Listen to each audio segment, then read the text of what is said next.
Today we're going over the most disturbing revenge stories in history.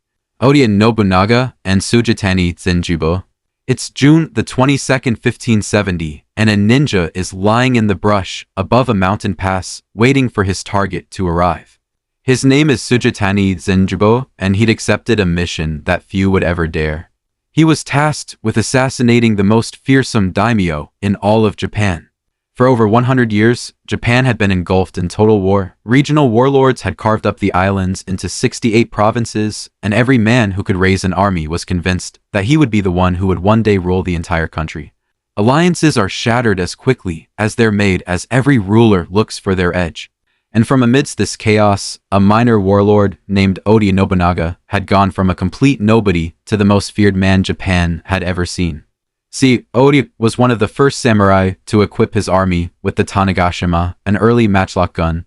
The results on the battlefield were horrifying, as anyone who fought him quickly saw their samurai fall without even having drawn their swords.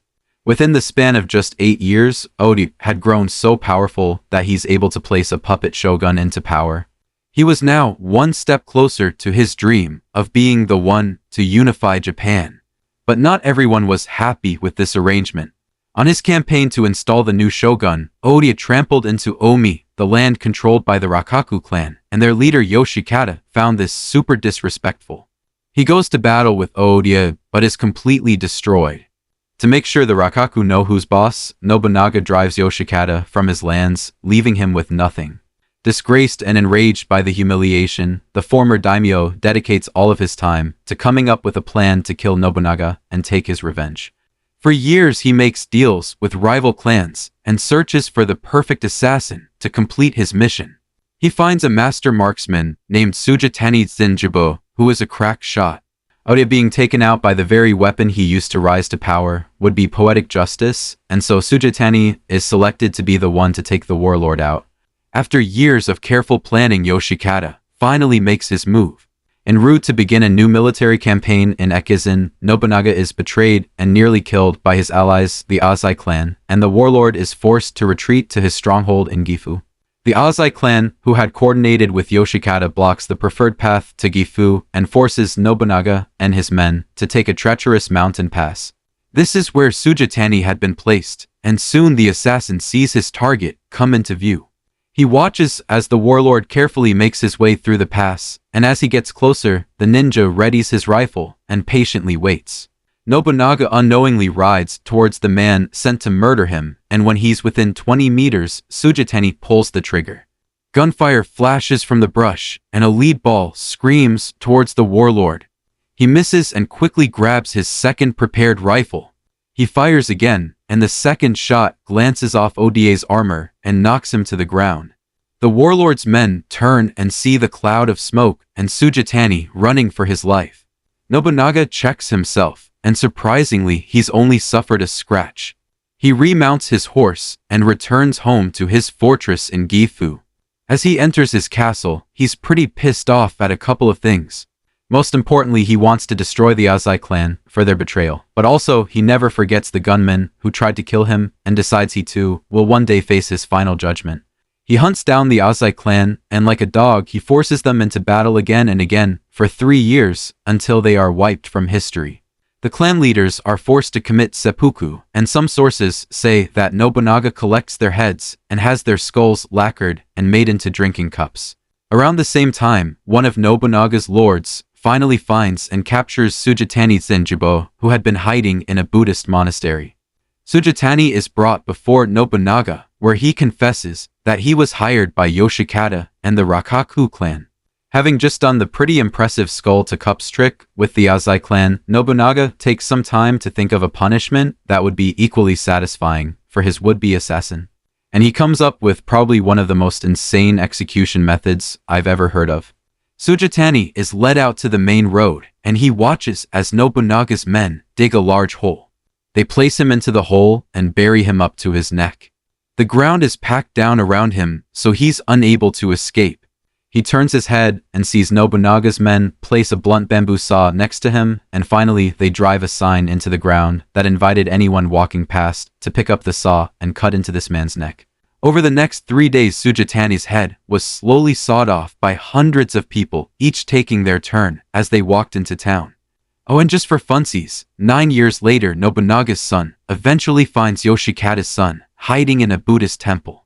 This was the child of the guy who had hired Sujatani to assassinate his dad and had no direct involvement in the event, but Nobunaga's kid still decided to set the entire temple on fire, killing all 150 people inside. I guess that kind of stuff ran in the family. The Tiger and Vladimir Markov. Okay, we've done some pretty crazy revenge stories on this channel, but this one might be one of the most unbelievable cases we've ever covered. It's a cold December evening in 1997, and Vladimir Markov is walking home to his cabin hungry again. The fall of the Soviet Union had been hard for him as he found himself out of work, and like many others, in the far eastern outskirts of Siberia, he had now turned to illegal poaching to survive. Today's hunt was unsuccessful, and this was not good news. He hadn't eaten a real meal in a few days and was starving, but as he trudges through the snow, he sees something up ahead that catches his eye. His hunting dogs run ahead and start barking when they find a freshly killed boar. Markov runs up and is shocked by the state it's in. It is completely ravaged, with broken bones protruding from its body and blood seeping from deep wounds. Nearby in the freshly fallen snow, Markov spots huge paw prints that are nearly the size of his hand. He knows that this was probably the work of a Siberian tiger, and a very large one at that.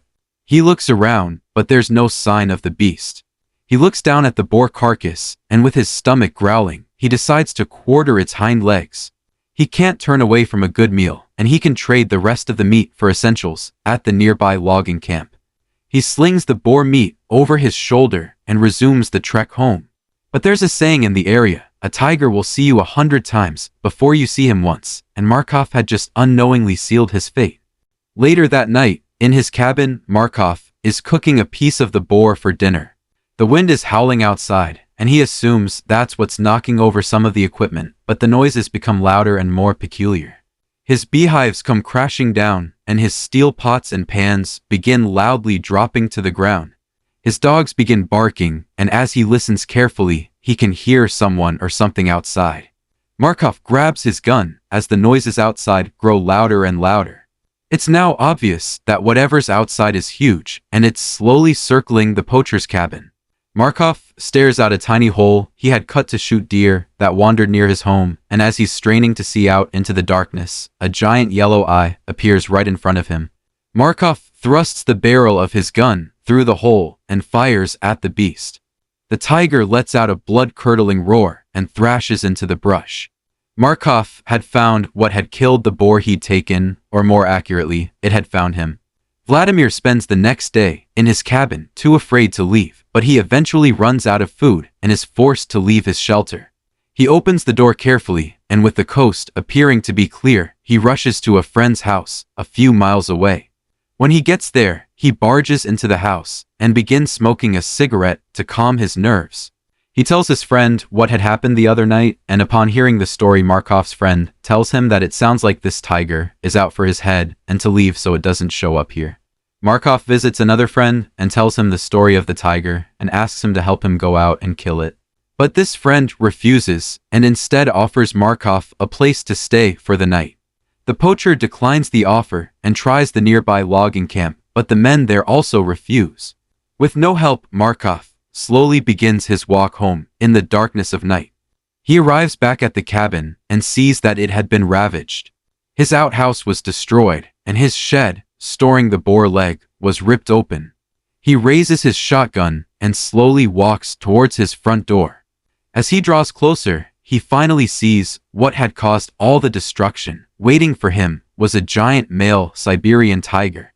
The beast sees Markov and begins rushing towards him. The poacher raises his gun and fires, hitting the beast in the front leg. Markov fumbles to load another shell, but before he can do that, the 500-pound tiger pounces on him. The poacher's screams echo in the woods, but no one is near enough to hear him. The following day, Markov's friend arrives at his cabin for their pre-planned fishing trip. As he approaches the hut, he notices blood on the ground and assumes that Markov did not do a good job cleaning up after his latest kill. But then he notices a hat in the snow and sees a trail of blood leading into the woods. He follows the trail and finds pieces of his friend's clothing and then a dismembered dog paw.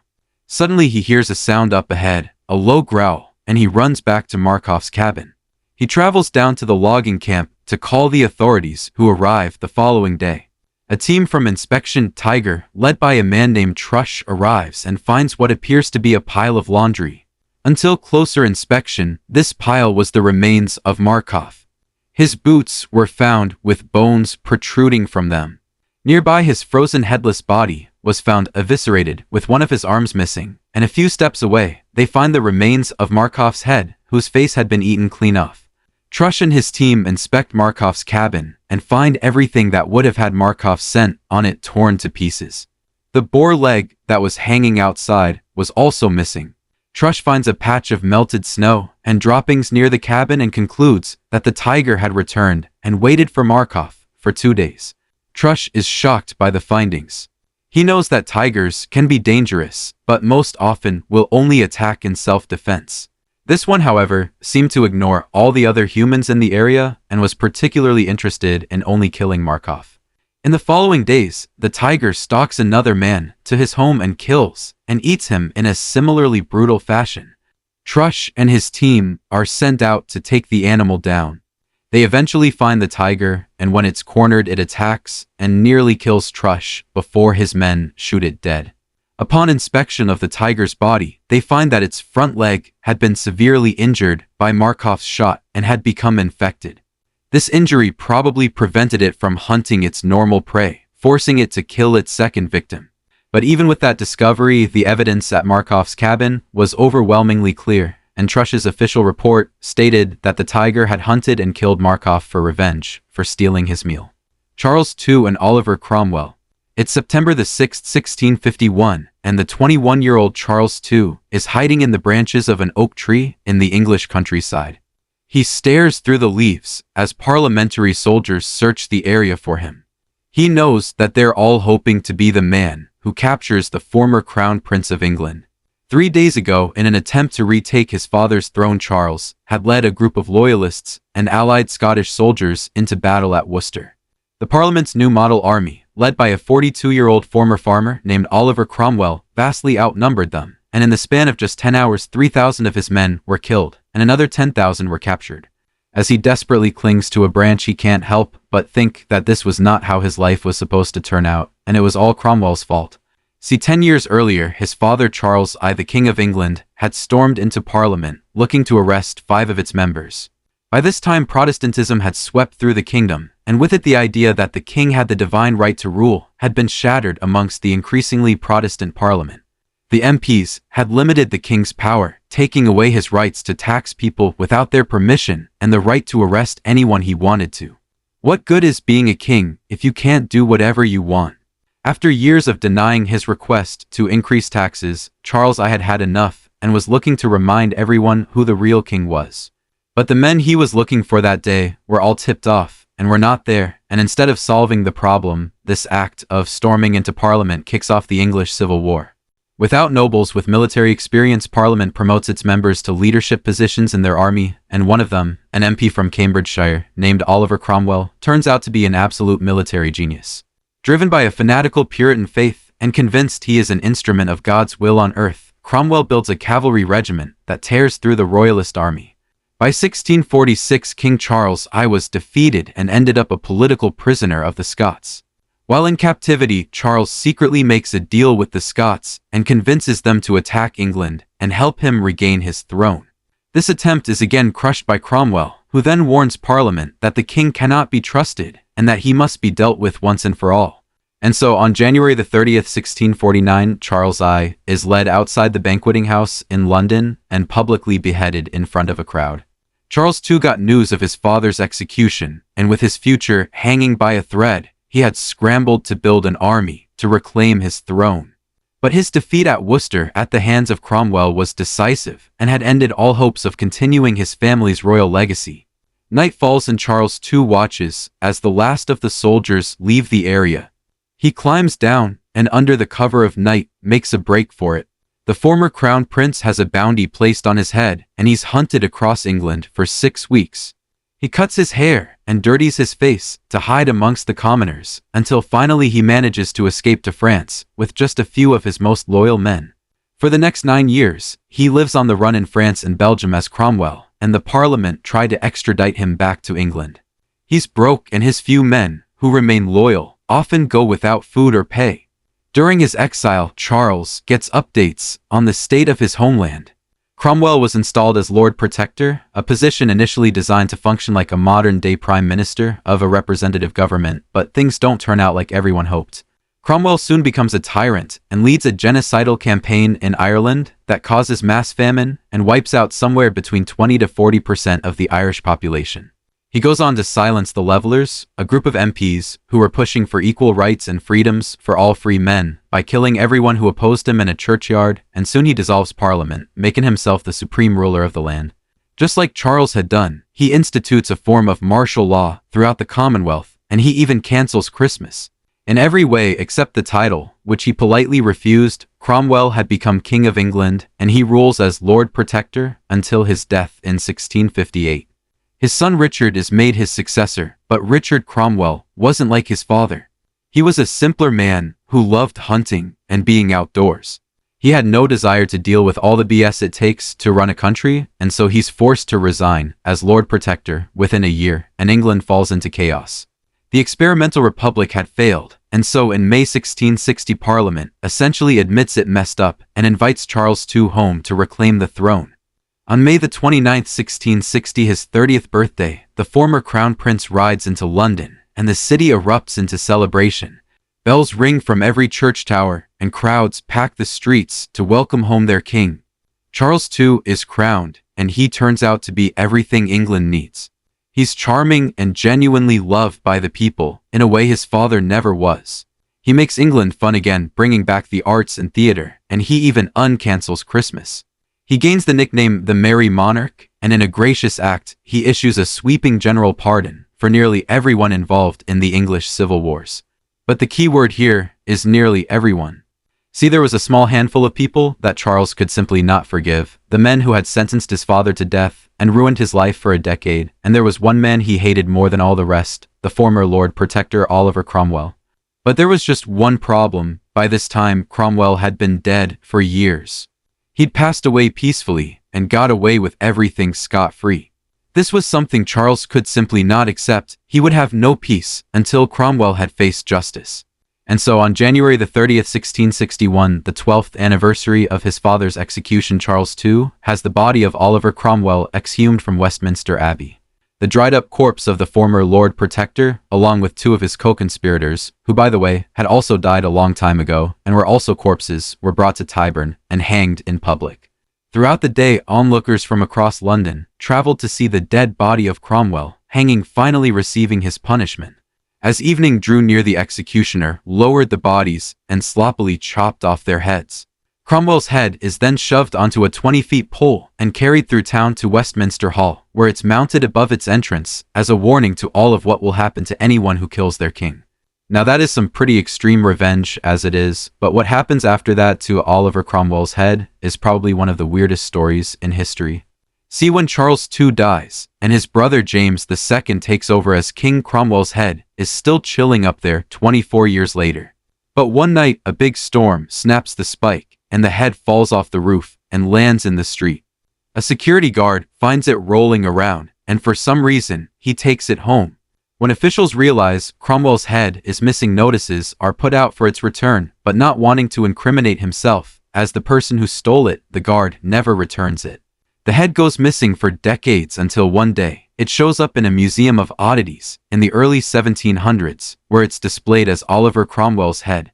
Most people think it's a fake, and it stays there until the owner of the museum dies. The head is lost again for a few years, but emerges once more in the late 1700s, now the property of a failed comedian named Samuel Russell. He brings it out at drinking parties, and he and his drunk friends throw it around like a football. Cromwell's head is then purchased by an investor and flipped for a much higher price to 2 entrepreneurs who set up a new exhibit that fails miserably. The head is then sold again to a man named Josiah Henry Wilkinson, who keeps it in his private collection and passes it down as a family heirloom for hundreds of years. Eventually, in the 1930s, the Wilkinson family brings the head in for scientific testing, and the now very damaged and shriveled up head on a stick is officially confirmed to indeed be the actual head of Oliver Cromwell, the former Lord Protector of England. Finally, after generations in the Wilkinson collection, Horace Wilkinson decides to return Cromwell's head to be laid to rest. And so, in 1960, the head of the former Lord Protector was entombed in a secret location on the campus of the University of Cambridge after a nearly 300-year adventure separated from its body.